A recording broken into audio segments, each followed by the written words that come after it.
So then that 30 seconds becomes a little bit of meditation. Right? Or when you brush your teeth, hopefully we all brush our teeth regularly. And so when you brush your teeth, what's happening? Is it just a chore that you have to do and try to get it out of the way? Maybe you're planning what you're going to do that day, or thinking about what happened throughout the day, planning, or some conversations going through your mind. Well, we have to brush our teeth anyways. Why not just meditate? The same principles that we apply, that we use to approach meditation, we can apply that to brushing our teeth. So when we're brushing our teeth, then feel all the sensations of the toothbrush and the brush and the teeth and the gums, and then if a thought arises, say, well, it's merely a thought. And you come back to physical sensations, being in your body, aware of your body. Then another thought comes, you come back. And then it becomes a habit to be present and aware while we're doing something very simple. Maybe we take just a minute, to brush our teeth, a minute to brush our teeth in the morning and the evening. And then, but then during that time, it becomes a habit. And then it becomes more and more normal to be in the present moment. Every time we lift a cup, it's like we remember, let's just take a sip mindfully rather than being distracted. When we brush our teeth, let's just do that mindfully rather than being distracted. And gradually throughout the day we add more and more activities. When we wash, when we do walking, every time we walk from our house to our car, when you're walking through the supermarket, every time we walk, that's an opportunity for paying attention to our feet and touching the ground, being in our bodies, fully in our bodies as we move. When you're at your computer, remember you have a body.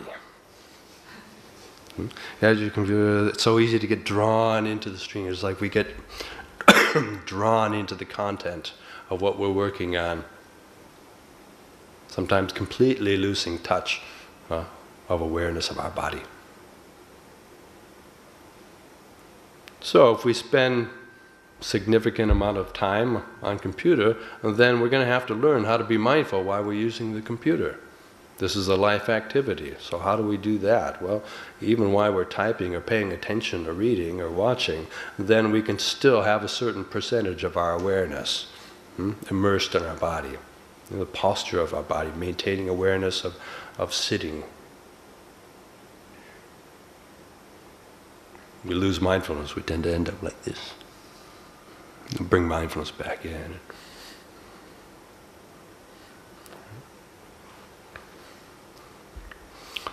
So these are practical things we can do every day. And what happens when we develop a continuity of mindfulness, when we're established in our body, then our moods, our emotions become very clear to us. These things which are driving our lives, the desires, the fears, the motivations, just because we're not aware of them doesn't mean that they still don't drive our lives. Right? We could be completely distracted, desire arises and then we just follow it. A fear arises and then we just run away from it. Motivation happens and we feel like we have no choice. We're just a slave, blind slave. Someone pushes our button and then we react, living like a robot. So developing a continuity of mindfulness starts to give us a taste of what it's like to feel a sense of freedom. A taste of freedom, a taste of liberation, not living like a blind slave. Thought arises, a mood arises, and then we can use our wisdom to respond. Oh, I have a choice. I can think that if I wish. If I don't want to think that, I can ignore it. Sometimes just being mindful of a thought, it ceases by itself. But even if it doesn't, then we have the choice to follow this desire, that desire. Wisdom starts to kick in. We realize that I don't have to live a life filled or fueled by unquestioned motivations, many of which come from other people, family, society, things that we don't question. If I didn't question why I was doing what I was doing, I never would have ended up as a monk.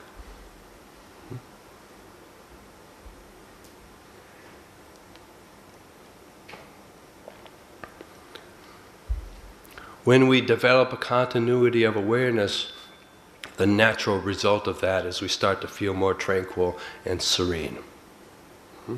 The mind, which was scattered and restless and fraught, gradually starts to calm down. And then when we have time in the morning or the evening, whenever we have time to meditate, we sit down. It's like we've been meditating all day already. Then we sit down, the mind has an opportunity to go much more deep. If we just let the mind go wherever it's going to go throughout the whole day, scattered, don't make an effort to be mindful, even if we then sit down to meditate, it's going to take a while for the mind to settle down. So all this momentum of conversations and things that have happened, and right? It's like throughout the day we've just let the floodgates open, and then we sit down and we can't expect the mind's going to very quickly go into a sense of peace. But if we're mindful throughout the day, if we make this effort to be closely aware, in each activity, aware of our body, aware of our mind, moods, thoughts, perceptions, right? This is a full-time activity. And yet it doesn't require spending any more time. It just requires changing our attitude towards the things that we're doing already.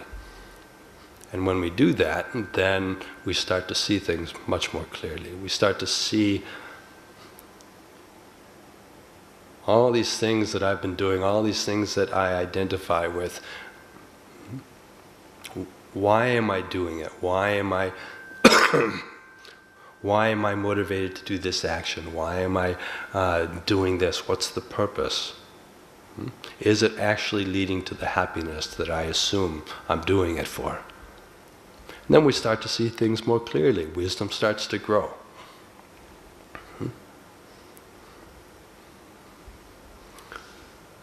If you really want to start to understand, then once the mind becomes more tranquil like this, start questioning what are the things that I identify with. Because this is where the heart of suffering or dukkha, this is the essence of it, the things that we identify with. In Buddhism we call this non-self or anatta. Sometimes people find this difficult to understand, maybe think that it's a very advanced teaching that's at the end of the path. In one sense that's true, but in another sense we can start practicing this contemplation right from the very beginning. What are the things that we identify with as being me? And does it cause any problems? Right? If identification never caused any problems, then it wouldn't be something that we would have to worry about or look at. But when we closely look at identification, when we closely look at many of the times that we're having difficulties in life, then trace it back and say, well, where am I holding on? What am I grasping to? What is it exactly? So we look, for example, at the body. Of course, we identify with our body. Right? My hand, my arm, my leg, of course. But if we really think about it, this body is kind of happening by itself, isn't it? All these bits and pieces, it's only when they're put together in a particular way that we would want to identify with it. But essentially, it's mainly out of our control. There is a certain illusion of control.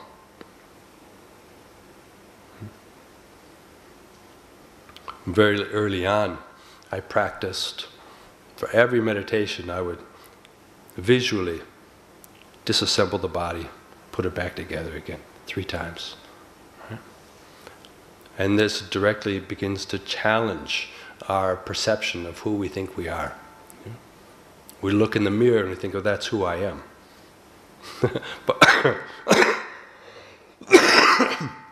we look in the mirror and we think, that's who I am, but what do we see? We only see the first millimeter or so. It's very superficial, literally superficial. It's only skin deep. We see the skin, we see the hair, yeah? But there's a reason why the skin, the shape of our body is the way it is, because of everything that's below the skin. Right? Theoretically, we know it's there, but generally we don't think about it much. Right? So if we really want to understand ourselves, if we really want to understand identification, then see, okay, I identify with the body and the mind, so let's really take a close look at these.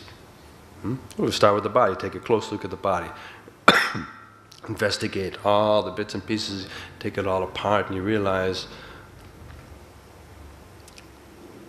it simply doesn't make sense to identify with something that you can completely take apart.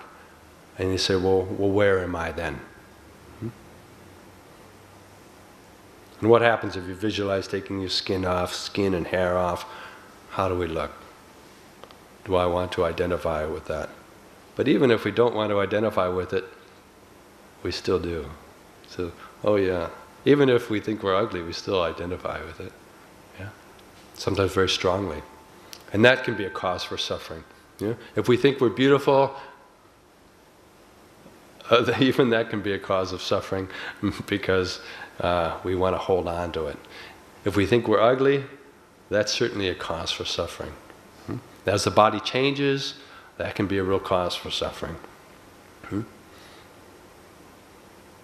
When we're young, physical change is kind of cool. You get bigger and taller and more full of vital energy.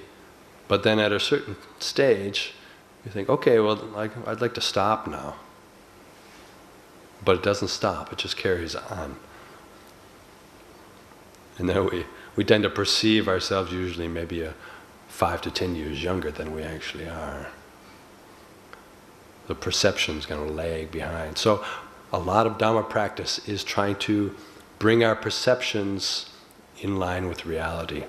Gradually, we bring perceptions that are affected by severe delusion, bring them closer and closer in line with reality, so there's more subtle delusion, but more wisdom, more realistic. And then when the body changes, maybe we were once full of energy and we get older and we don't have the same energy, then it's not necessarily a problem. Maybe when we were younger we could do this and that and we got a lot of attention because of how we looked. We get older, we don't get that anymore. For some people, if there's strong identification, that's a lot of suffering. But if we contemplate right from the beginning how this body is simply a natural process, really not much different than the trees and the grass and the rocks outside. Why is it that we don't identify with the trees and the rocks? It's all elements of nature. But we identify with this. It's like we take this bit of nature and say, this is mine, this is who I am. And if we do that very strongly, then we have noticeable suffering. If we do it more subtly, we have more subtle suffering, but it's still there. It's only when we completely let go of that that we experience a great sense of freedom.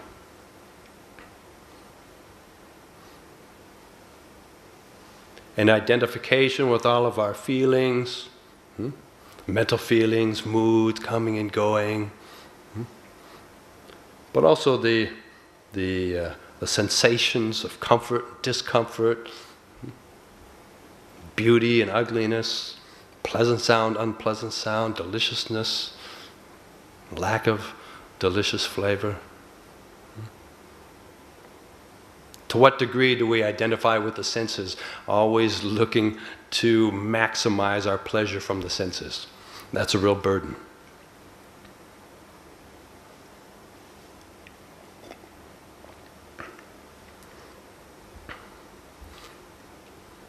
Of course, there's a natural inclination towards that which is pleasant.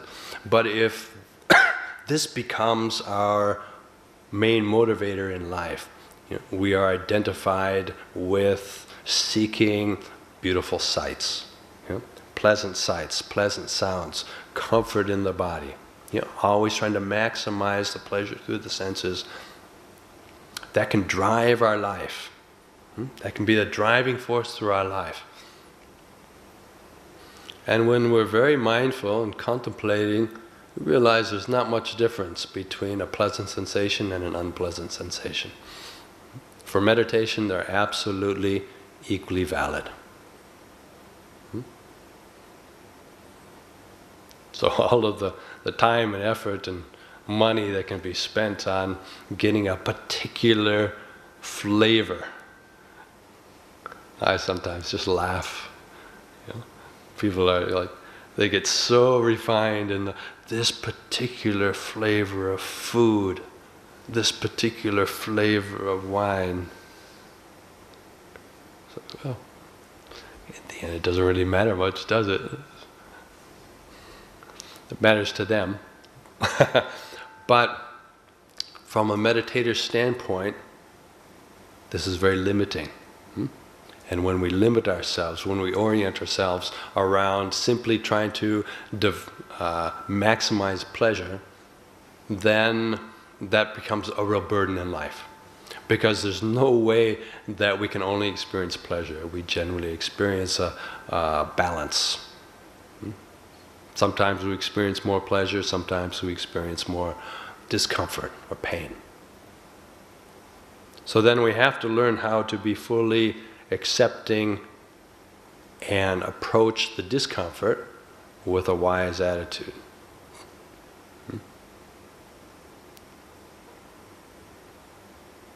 Some of our teachers in the forest tradition were very good at that. They would consciously sometimes make us sit meditation for long periods of time. Or giving a Dhamma talk for a long period of time, knowing that the listener, after half an hour, 90 minutes, 2 hours, definitely is experiencing a lot of discomfort in the knees and the ankles and the back, and then we start to complain, want to move the body, try to shift, but the only way that you can really make peace with discomfort is by being aware of it, not trying to run away from it, being aware of it, accepting it, and even get interested in it. Notice this relationship we have with discomfort and pain. Even the word pain may bring up a sense of tightening and resisting. But when we experience physical pain, when we're sick, or mental pain, when something happens that is disappointing, we lose something that we love, then investigate, well, what is this thing called pain? Get interested in it.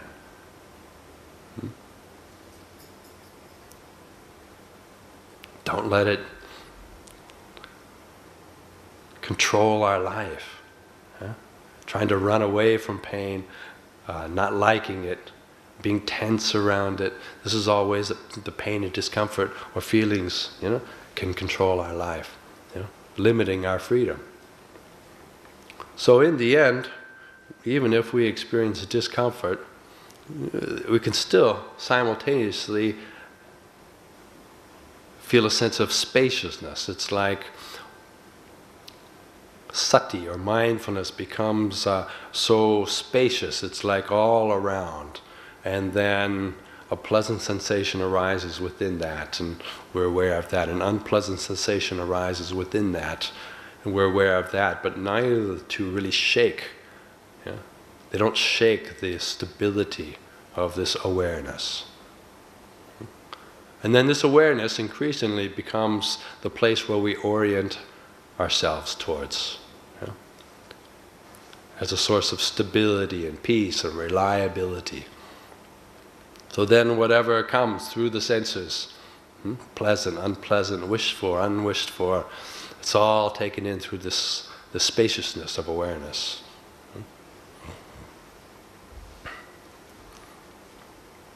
And then investigate how we perceive others, how we perceive ourselves. So much of what we think is our reality is simply a perception that we project out from our understanding, to a huge degree. Right? And then we identify with that. We think that's reality. If I perceive something, then that must be reality. I wouldn't intentionally perceive something in a wrong way. I can see it. I can see it, I can experience it, I can feel it. Right? So that must be the truth. That must be the way it is. But challenge these perceptions. Challenge perceptions we hold of other people. Challenge perceptions of what it means to be successful. Challenge perceptions of how we see ourselves. How do you perceive yourself? Right? We have loads of perceptions around that. And when we identify with them, especially when we identify with them without being aware of that identification, then they control our life.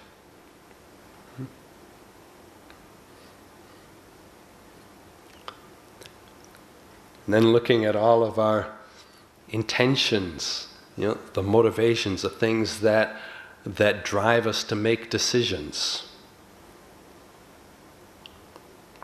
This is another aspect of our life that we so strongly identify with.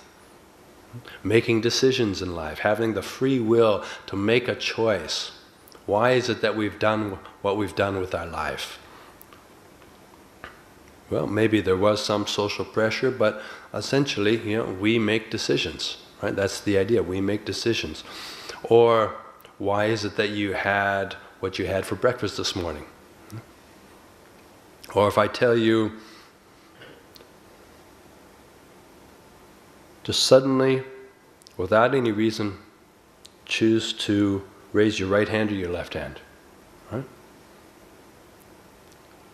And so subtly, or obviously, there is this identification with the choice.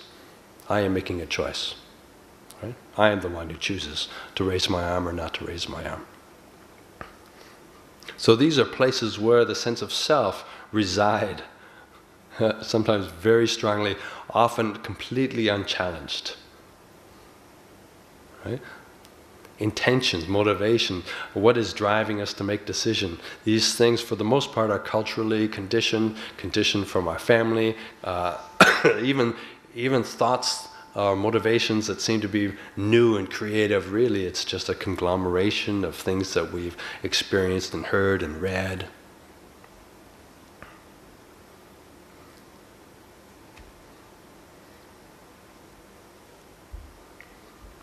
To what extent do we actually have free will to make decisions? And to what extent is this just causally conditioned so that essentially we had to make that decision?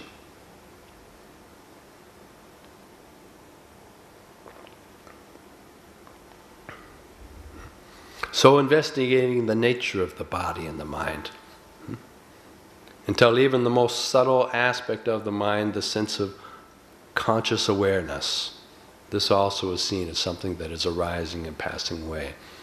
That which seems to be a refuge, spacious awareness seems to be our refuge from the vicissitudes of life, vicissitudes of arising and passing away. And yet even that, if identified with, would be a cause of very subtle suffering. So these are things we can do in everyday life, right? Helping, having a good moral standard, opening our heart to other people, developing a continuity of mindfulness, developing meditation to whatever degree we have the time and the energy to have sustained, regular, dedicated practice. And then throughout the whole day, really take a look. What are the things that I take as being me? What are the things that I take as being mine? Sometimes just watch the language. Oh, this is mine. My son, my daughter, my thought, my opinion. All these things that we identify with. And remind yourself, is that who I really am? Remind yourself. That's identification. Identification is limiting. Maybe that's not who I really am.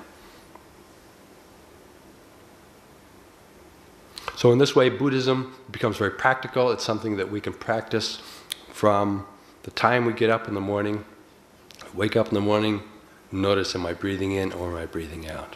Then from that point on, right to the end of the day.